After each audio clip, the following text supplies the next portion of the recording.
Howdy, partners. Welcome back to You Can't Handle the Facts. Today, we're taking a wild ride back to the Wild West, where cowboys roamed, saloons bustled, and hygiene wasn't quite up to today's standards. Grab your 10-gallon hats, and let's dive into the downright dirty habits of the Old West. First up, let's talk about the dusty streets. Imagine walking through town, dodging piles of horse manure, and trying to avoid the dreaded mud mixed with, well, everything you can think of. People back then didn't have street cleaners or garbage collectors, so the roads were pretty much a free-for-all for trash and waste. And if you think that's bad, wait till you hear about their bathing habits. Bathing wasn't exactly a regular activity. For many, a bath was a luxury, not a necessity. Most folks would bathe maybe once a month, if they were lucky. And when they did, it was usually in a river or a small tub with water that wasn't exactly fresh. Speaking of water, did you know that toothbrushes back then were made from animal hair? Yup, you heard that right. Boar bristles were commonly used for toothbrushes. Combine that with homemade toothpaste made from baking soda and salt, and you've got a recipe for some seriously questionable dental hygiene. Now let's talk about laundry.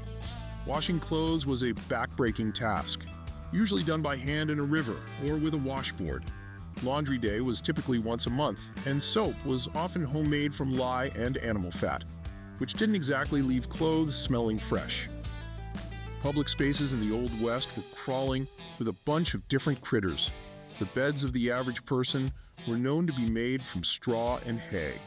Though better than the floor, these beds were unhygienic and rarely cleaned.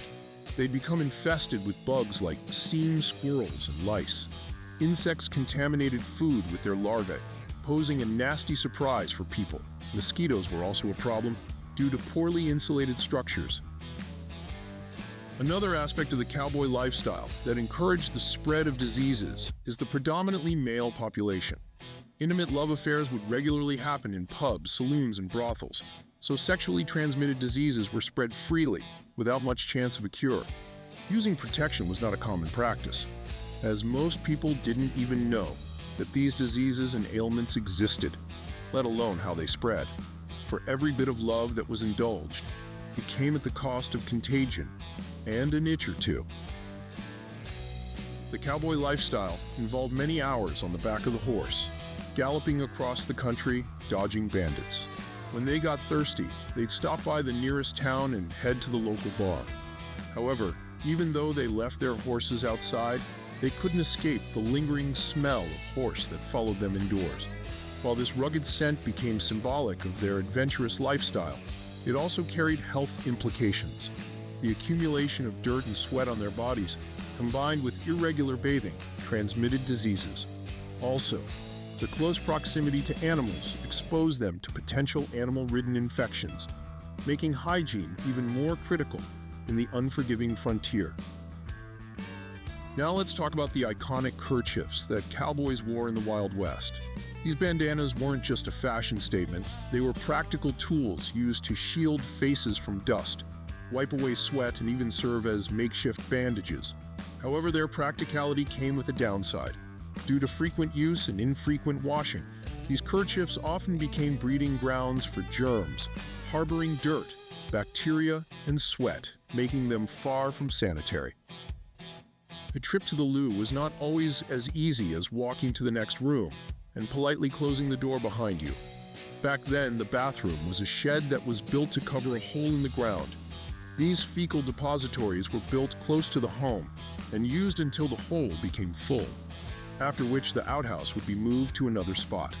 It wasn't only the unhygienic structure that was off-putting, but the smell also attracted insects and served as the breeding ground for diseases. Without the technological advancement of toilet paper, the experience of going to the toilet was worsened by people using leaves, corn cobs, and grass to clean themselves after relief. And finally, in the Old West, it was a common sight to see men lazily chewing on tobacco. When the saliva buildup became too much, they'd simply spit it out. This habit helped keep their mouths moist while they strolled around in the dry and dusty fields. However, this practice wasn't exactly hygienic. Spitting tobacco juice not only made public spaces messy, but also contributed to the spread of germs and diseases, adding to the already challenging hygiene conditions of the time. So, there you have it. The Wild West might have been a time of adventure and excitement, but it was also a time of some pretty awful hygiene habits. Next time you enjoy a hot shower or brush your teeth with a modern toothbrush, just remember how far we've come. Thanks for joining us. Don't forget to like, subscribe, and hit that notification bell for more facts you can't handle.